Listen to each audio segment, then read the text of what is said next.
नमस्कार, मैं हूं डॉक्टर गुरप्रीत कौर, प्रोफेसर बड़ा बिजनेस।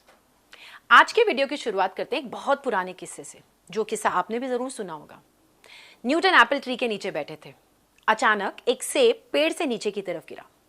अब न्यूटन के दिमाग में एक अनोखी चीज कौन थी। उन्होंने सोचा कि ये एप्पल नीचे की तरफ ही क्यों आ रहा है, ऊपर की तरफ क्यों नहीं जा रहा। ये ऑब्जर्वेशन ने एक नई डिस्कवरी की खोज की, एक रिसर्च की खोज की, जिसे हम सब जानते हैं कॉन्सेप्ट ऑफ ग्रेविटी। यानी कि रिसर्च प्रोसेस जब स्टार्ट होता है तो एक ऑब्जर्वेशन से स्टार्ट होता है, एक ध्यानपूर्वक कीन ऑब्जर्वेशन से किया जाता है, जो कि उत्सुकता से जागृत होती है। तो सवाल ये उठता है कि क्या साइंस में ही ऑब्जर्वेशन होता है, क्या साइंस में ही रिसर्च होती है? नहीं, रिसर्च बिजनेस में भी होती है। बिजनेस में हम अपने आसपास बहुत सारी चीजों को ऑब्जर्व करते हैं। हम जब मार्केट में जाते हैं तो उसमें होने वाले चेंजेस के बारे में ऑब्जर्वेशन करते हैं। उन्हीं ऑब्जर्वेशन से हमें बिजनेस की करंट प्रॉब्लम्स के बारे में पता चलता है, और यहां से हमें आइडिया लगता है। ये ऑब्जर्वेशन हमें आइडिया देती है कि हमें बिजनेस के बारे में कैसे रिसर्च करनी है, किन चीजों के बारे में रिसर्च करनी चाहिए। उदाहरण के तौर पर हम दो केसेस लेते हैं। एक किस्सा ये है कि हम एक नया प्रोडक्ट मार्केट में लॉन्च करने की सोच रहे हैं। दूसरा ये है कि हमारा बिजनेस ऑलरेडी मार्केट में है और हम कुछ एग्जिस्टिंग इश्यूज के बारे में रिसर्च करना चाह रहे हैं। अब ध्यान से समझिए, इन दोनों ही केसेस में जो रिसर्च प्रोसेस होगा वो अलग होगा। एग्जाम्पल के तौर पे अगर हम प्रोडक्ट लॉन्च करने की सोच रहे हैं तो हमें परचेज आउटलेट, जहां पे कस्टमर प्रोडक्ट को परचेज करता है, यानी कि रिटेल आउटलेट्स, वहां जाकर रिसर्च करनी होगी। वहां से रिसर्च स्टार्ट करेंगे, वहां ऑब्जर्वेशन करेंगे और रिसर्च अपनी स्टार्ट करेंगे। लेकिन अगर हम अपने बिजनेस की कोई एग्जिस्टिंग इशू के बारे में बात करें, जैसे सेल्स में डिप हो रहा है, कंज्यूमर्स के थॉट्स एंड प्रोसेसेस चेंज हो रहे हैं, उनके ट्रेंड्स चेंज हो रहे हैं, प्रॉफिट्स घट रहे हैं, तो ये सारे ही अलग अलग तरह के प्रॉब्लम हैं। यहां हमें रिटेलर के साथ साथ कस्टमर का फीडबैक लेना भी जरूरी है। अगर हमारे सामने ये प्रॉब्लम है कि नए प्रोडक्ट को कब लॉन्च करें, कैसे लॉन्च करें, किस मार्केट में लॉन्च करें, अगर हम इस बिजनेस प्रॉब्लम को सॉल्व करने की कोशिश कर रहे हैं तो हमारे सामने कुछ ऑब्जेक्टिव्स का होना जरूरी है। हमें कुछ ऑब्जेक्टिव्स डिफाइन करने होंगे, जैसे कि हम कॉम्पिटिटर की स्ट्रेंथ्स और उसकी पॉलिसीज को स्टडी करें, उसकी मार्केटिंग स्ट्रैटेजी को स्टडी करें। सेकेंड ऑब्जेक्टिव हमारा ये हो सकता है कि हमारे नए प्रोडक्ट का एक्सपेक्टेड मार्केट शेयर क्या रहेगा। इसके अलावा ये जानना भी जरूरी है कि हम किस तरह का डिस्ट्रीब्यूशन नेटवर्क फॉलो करेंगे अपने नए प्रोडक्ट के लिए। और एक बात जानना, एक ऑब्जेक्टिव तो हर रिसर्च का, नए प्रोडक्ट की रिसर्च का बहुत इंपॉर्टेंट पार्ट है, वो ये है कि कितनी एक्सपेक्टेड सेल्स, कितना प्रोबेबल वॉल्यूम हम एक्सपेक्ट कर सकते हैं फ्यूचर में इस प्रोडक्ट को लेकर। वहीं अगर हम दूसरे एस्पेक्ट की बात करें, जब हम एग्जिस्टिंग बिजनेस की कोई इशू पे रिसर्च करना चाह रहे हैं, तो सबसे पहले ये डिसाइड करना बहुत जरूरी है कि हम किस प्रॉब्लम के बारे में रिसर्च कर रहे हैं। बहुत सारी प्रॉब्लम्स हो सकती हैं हमारे सामने, जैसे हम ये जानना चाह रहे हैं कि हमारी सेल्स क्यों डिक्लाइन हो रही है, मार्जिन्स, जो प्रॉफिट मार्जिन्स है वो कम क्यों हो रहे हैं, क्या कस्टमर हमारे ब्रांड से स्विच होकर किसी नए ब्रांड पे शिफ्ट तो नहीं हो गए, या प्रोडक्शन से रिलेटेड या ऑपरेशन से रिलेटेड कोई इश्यूज है। तो ये सारे अलग अलग तरह के इश्यूज हो सकते हैं। सप्लायर्स और डिस्ट्रीब्यूटर से रिलेटेड भी कोई इशू हो सकता है। अगर इन सब सवालों में से जिस भी सवाल का जवाब हाँ है, यस है, वही है आपकी बिजनेस की मेजर प्रॉब्लम, और आपको अपना रिसर्च ऑब्जेक्टिव उसी हिसाब से डिफाइन करना पड़ेगा। लेकिन एक बात याद रहे, हो सकता है बहुत सारे क्वेश्चंस का आंसर यस हो, लेकिन हम एक साथ सारी प्रॉब्लम को नहीं डील कर सकते, क्योंकि अगर हम ऐसा करेंगे तो हमारा रिसर्च डाइल्यूट हो जाएगा, हमारे रिसर्च का पर्पस सॉल्व नहीं हो पाएगा। तो इसलिए हमें क्या करना है, हमें प्रायोरिटाइज करना है। सो हमें पहले ये देखना है कि हमारे 2-3 क्वेश्चंस का आंसर यस है, तो पहले हम कौन सा इशू डील करें। जिस भी इशू को आप डील करेंगे वही बनेगा आपका रिसर्च ऑब्जेक्टिव, और यही डिसाइड करेगा आने वाले स्टेप्स को कि नेक्स्ट रिसर्च प्लान क्या होगा, रिसर्च स्ट्रैटेजी क्या होगी। ये सारे स्टेप्स आपके करेक्ट आइडेंटिफिकेशन पे डिपेंड करते हैं। सो एक बार आपने अपना डिसीजन ले लिया, करेक्ट डिसीजन ले लिया, तो आगे आपका सफर बहुत आसान हो जाएगा। तो आइए आगे जानते हैं कि हम ये कैसे करेंगे। बस एक चीज याद रहे, correct problem identified is more than half problem solve. यानी कि अगर आपने अपनी रिसर्च प्रॉब्लम को सही ढंग से आइडेंटिफाई कर लिया तो आधी से ज्यादा प्रॉब्लम तो आपकी वहीं सॉल्व हो जाती है। सो अब हमारा जो क्वेश्चन है, नेक्स्ट स्टेप है, वो है how to write a research plan and strategy. मान लीजिए आप एक बेकरी ओनर है और आप जानना चाह रहे हैं कि कस्टमर्स के टेस्ट एंड प्रेफरेंसेस क्या हैं फ्रेशली बेक कुकीज से रिलेटेड। सो आपने अपनी रिसर्च प्रॉब्लम आइडेंटिफाई की to know the taste and preferences of customers regarding bakery products. Customers की लाइक्स और डिसलाइक्स जानना चाह रहे हैं कि क्या टेस्ट पसंद है, क्या प्रेफरेंसेस पसंद है। लेकिन ये करेक्ट प्रॉब्लम आइडेंटिफिकेशन नहीं है, इसे रीफ्रेम करने की जरूरत है, बिकॉज ये बहुत ब्रॉड टॉपिक है। इसमें ना तो हम ये बात कर रहे हैं कि हम किस प्रोडक्ट, बेकरी में किस प्रोडक्ट की बात कर रहे हैं, ना ही किस ज्योग्राफिक एरिया की बात कर रहे हैं। तो अगर हम इसी प्रॉब्लम को रीडिफाइन करें तो होगा to know the taste and preferences for freshly baked cookies in Delhi NCR. अब ये एक रिसर्च प्रॉब्लम जो है, ये एप्ट रिसर्च प्रॉब्लम है, क्योंकि इसमें हम प्रोडक्ट की बात भी कर रहे हैं, इसमें हम कस्टमर की बात भी कर रहे हैं, यानी कि टारगेट मार्केट कौन सी है हमारी, वो कस्टमर्स जो कुकीज परचेज करते हैं, और इसके अलावा हम एरिया की बात, दिल्ली एनसीआर, तो एरिया को भी कवर कर रहे हैं। सो इस प्रॉब्लम के ऑब्जेक्टिव्स डिफाइन करना आपके लिए आसान हो जाएगा। अगर हम पहले वाली प्रॉब्लम की बात करें तो वहां ऑब्जेक्टिव्स डिफाइन करना आसान नहीं है, क्योंकि उसके जो ऑब्जेक्टिव्स बनेंगे वो रिसर्चेबल नहीं होंगे, लेकिन इस प्रॉब्लम के ऑब्जेक्टिव्स जो हैं वो रिसर्चेबल होंगे। सो ये ध्यान रखना बहुत जरूरी है कि ये मिस्टेक आपसे ना हो जब आप अपनी रिसर्च प्रॉब्लम को डिजाइन कर रहे हैं। ठीक है, हम उसी एग्जाम्पल को आगे बढ़ाते हैं जिसमें हम अब रिसर्च ऑब्जेक्टिव्स डिफाइन करेंगे। सो हमने अपना रिसर्च प्रॉब्लम आइडेंटिफाई कर लिया। हमारा पहला ऑब्जेक्टिव होगा to identify the preferences of cookie flavours. जैसे हम ये जानना चाह रहे हैं कि लोग चॉकलेट कुकीज प्रेफर करते हैं, मैंगो कुकीज प्रेफर करते हैं, प्लेन कुकीज प्रेफर करते हैं, जीरा कुकीज, कौन से फ्लेवर्स को प्रेफर करते हैं। साथ के साथ हम ये जानने की भी कोशिश करेंगे, जो हमारा ऑब्जेक्टिव 2 होगा, कि इन सभी डिफरेंट फ्लेवर्स की कुकीज की कितनी एक्सपेक्टेड क्वांटिटी है, मतलब जीरा कुकीज ज्यादा कंज्यूम होती है या चॉकलेट कुकीज ज्यादा कंज्यूम होती है, और कितनी क्वांटिटी कंज्यूम होती है हर फ्लेवर की। तीसरा ऑब्जेक्टिव हमारा ये हो सकता है कि कस्टमर्स इन फ्लेवर से कितने सेटिस्फाइड हैं, यानी कि उनका सेटिस्फैक्शन लेवल मेजर करेंगे। और साथ के साथ हमारा एक और ऑब्जेक्टिव ये हो सकता है कि क्या कोई नए फ्लेवर्स हैं जिसे हम फ्यूचर में लॉन्च कर सकते हैं, जो कस्टमर्स की डिमांड हो सकते हैं। सो ये सारे बन जाएंगे हमारे रिसर्च ऑब्जेक्टिव्स। एक बार हमारी रिसर्च प्रॉब्लम डिफाइन हो गई, हमारे रिसर्च ऑब्जेक्टिव्स बन गए, अब नेक्स्ट स्टेप है कि रिसर्च क्वेश्चंस का, यानी कि वो इंफॉर्मेशन जो हर रिसर्चर को, हर बिजनेस पर्सन को बहुत जरूरी है जाननी। सो इन्हीं ऑब्जेक्टिव्स को अचीव करने के लिए हम कुछ रिसर्च क्वेश्चंस फ्रेम करते हैं। जैसे हम इसी एग्जाम्पल को आगे बढ़ाते हैं कि हम जानना चाह रहे हैं कि दिल्ली एनसीआर में फ्रेशली बेक कुकीज के कौन से फ्लेवर्स कस्टमर्स प्रेफर करते हैं। तो हमारे क्वेश्चंस क्या होंगे? हमारे क्वेश्चंस ये होंगे कि किस फ्लेवर की कितनी डिमांड है दिल्ली एनसीआर में, यानी कि एक्सपेक्टेड वॉल्यूम क्या है। ये हमारे लिए जानना इसलिए जरूरी है कि हम अपनी प्रोडक्शन कैपेसिटी उसी हिसाब से प्लान करें। कौन सा फ्लेवर सबसे ज्यादा सेल होता है, यानी कि हम जब अपना नया प्रोडक्ट लॉन्च करेंगे तो इन फ्लेवर्स को ध्यान में रखेंगे, जिसकी सबसे ज्यादा डिमांड है, एक्सपेक्टेड सेल्स भी उसी की सबसे ज्यादा होगी। किस ज्योग्राफिकल एरिया में कितनी डिमांड है, सो टोटल में, जैसे north Delhi, south Delhi, east Delhi, west Delhi, किस ज्योग्राफिकल एरिया में टोटल डिफरेंट फ्लेवर्स की कुकीज की कितनी डिमांड है, तो हमें एरिया वाइज डिमांड पता चल जाएगी, ताकि हम डिस्ट्रीब्यूशन में इस चीज का ध्यान रखें। फिर हम ये जानने की कोशिश करेंगे कि ये परचेजेस ऑनलाइन होती है या ऑफलाइन या दोनों, बिकॉज ये जानना इसलिए जरूरी है क्योंकि हम जब अपने प्रोडक्ट को लॉन्च करेंगे तो दोनों प्लेटफॉर्म्स पे लॉन्च करेंगे अगर परचेजेस दोनों तरीके से हो रही है। लेकिन अगर परचेज ऑफलाइन ज्यादा होती है तो हम मेक श्योर करेंगे कि प्रमोशन करने से पहले, एडवर्टाइजमेंट करने से पहले रिटेलर की आउटलेट पे हमारे कुकीज के फ्लेवर्स अवेलेबल हो। दूसरा रिसर्च क्वेश्चन आपका ये भी हो सकता है कि क्या लोग जो करेंटली फ्लेवर्स अवेलेबल हैं उनसे सेटिस्फाइड हैं।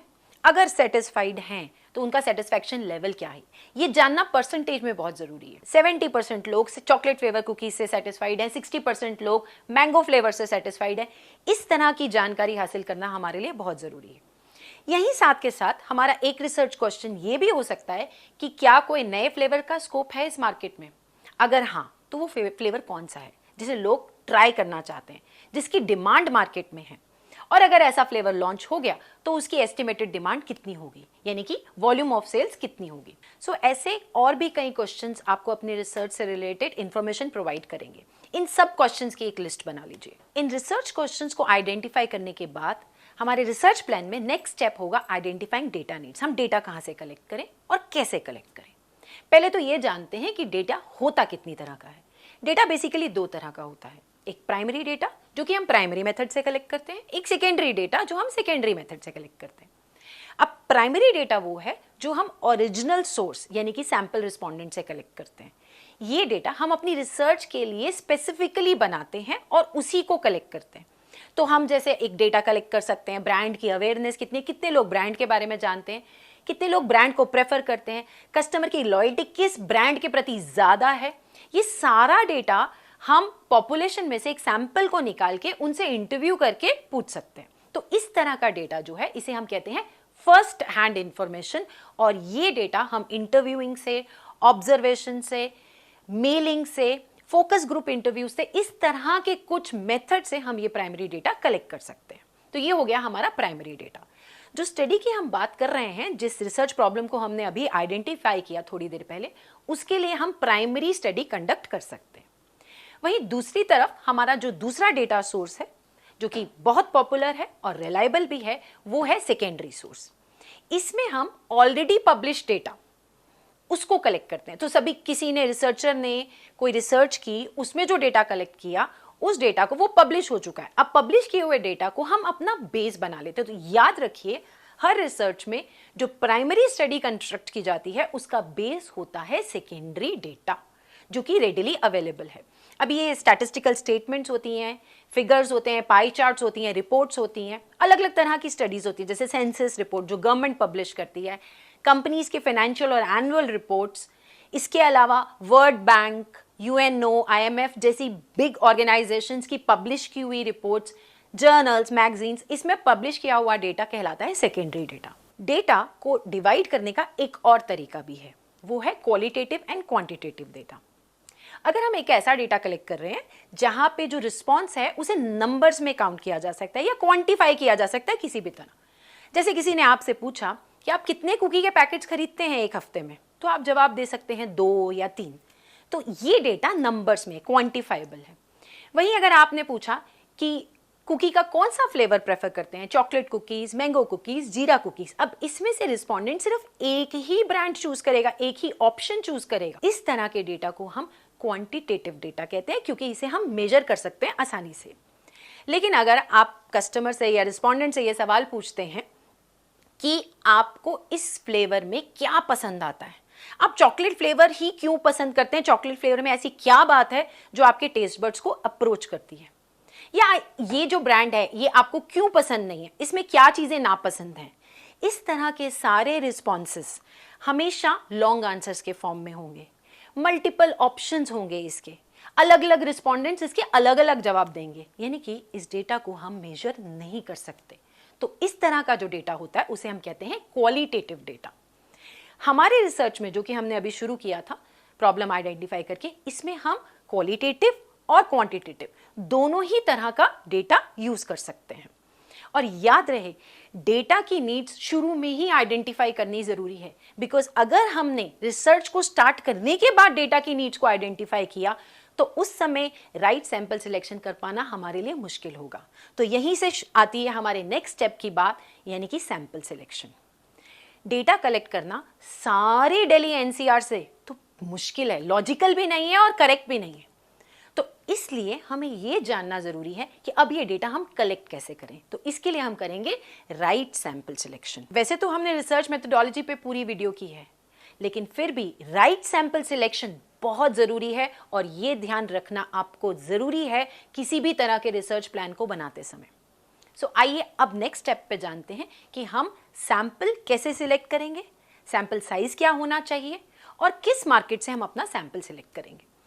सो जैसे मैंने अभी पहले कहा, पूरी दिल्ली से रिसर्च का डेटा कलेक्ट करना पॉसिबल नहीं है, इतना समय भी नहीं है और पैसा और एफर्ट्स भी बहुत ज़्यादा खर्च होते हैं और लॉजिकली करेक्ट नहीं है।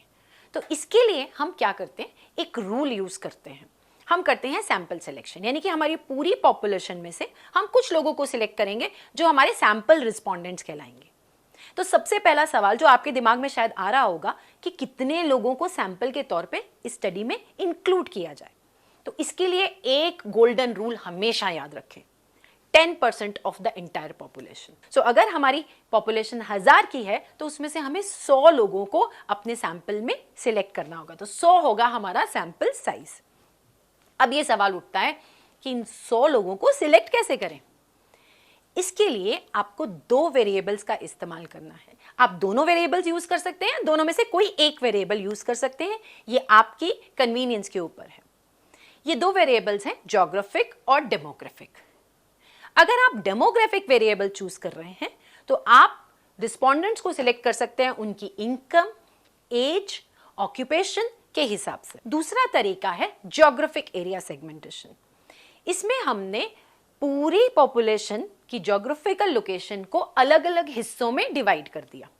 जैसे हमारे एग्जाम्पल में जहां हम कुकी के फ्लेवर्स के टेस्ट एंड प्रेफरेंसेस की बात कर रहे हैं दिल्ली एनसीआर में, तो वहां हम दिल्ली को 5 डिफरेंट सेगमेंट्स में डिवाइड कर सकते हैं, जैसे north Delhi, west Delhi, east Delhi, south Delhi and central Delhi. अब इन 5 ज्योग्राफिकल एरियाज में से हमें 100 लोगों को सिलेक्ट करना है।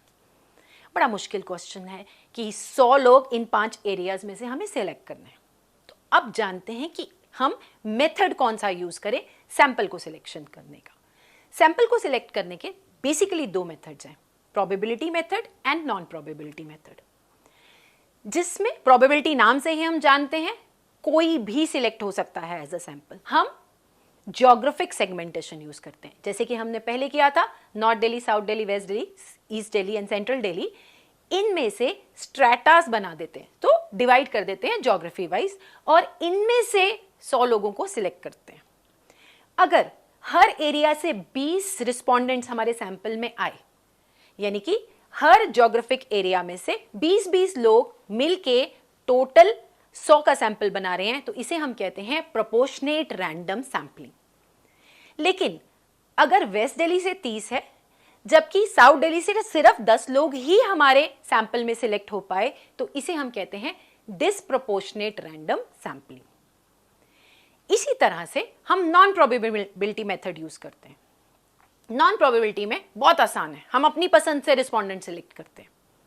जैसे कि अगर हमें लग रहा है कि ये लोग जो हैं हमारे घर के आसपास है, इनसे डेटा कलेक्ट करना हमारे लिए आसान है, हम उन्हें अपनी सुविधा के अनुसार चूज करते हैं, तो इसे हम कहते हैं कन्वीनियंस सैंपलिंग। लेकिन अगर हमें लगता है कि ये कस्टमर्स रिसर्च के डेटा के हिसाब से ये कस्टमर सबसे ज्यादा कुकीज परचेज करते हैं, इस घर में सबसे ज्यादा कुकीज जाती हैं, कंजम्पशन बहुत ज्यादा है, ये एक्सपर्ट्स हैं कुकीज के डिफरेंट फ्लेवर्स के मामले में, हम उन्हें सिलेक्ट करते हैं, तो इसे हम कहते हैं जजमेंट सैंपलिंग। सिमिलरली अगर हम फिक्स कर देते हैं कि हम 50 मेल लेंगे और 50 फीमेल लेंगे, अपनी मर्जी से हम 50 मेल और 50 फीमेल अपने 100 के सैंपल में सिलेक्ट करते हैं, तो इसे हम कहते हैं कोटा सैंपलिंग। बट एक बात ध्यान रखनी बहुत जरूरी है, कोई भी एक रिसर्च सैंपलिंग मेथड करेक्ट नहीं है। एक अच्छा रिजल्ट पाने के लिए हमें दोनों ही प्रोबेबिलिटी और नॉन प्रोबेबिलिटी दोनों ही मेथड्स का इस्तेमाल करना होगा। आई होप हमारे इस वीडियो को देखकर रिसर्च प्रोसेस और प्लान कैसे किया जाता है वो आपको बहुत बेहतर तरीके से समझ आ गया होगा। वीडियो को पूरा देखने के लिए बहुत बहुत धन्यवाद।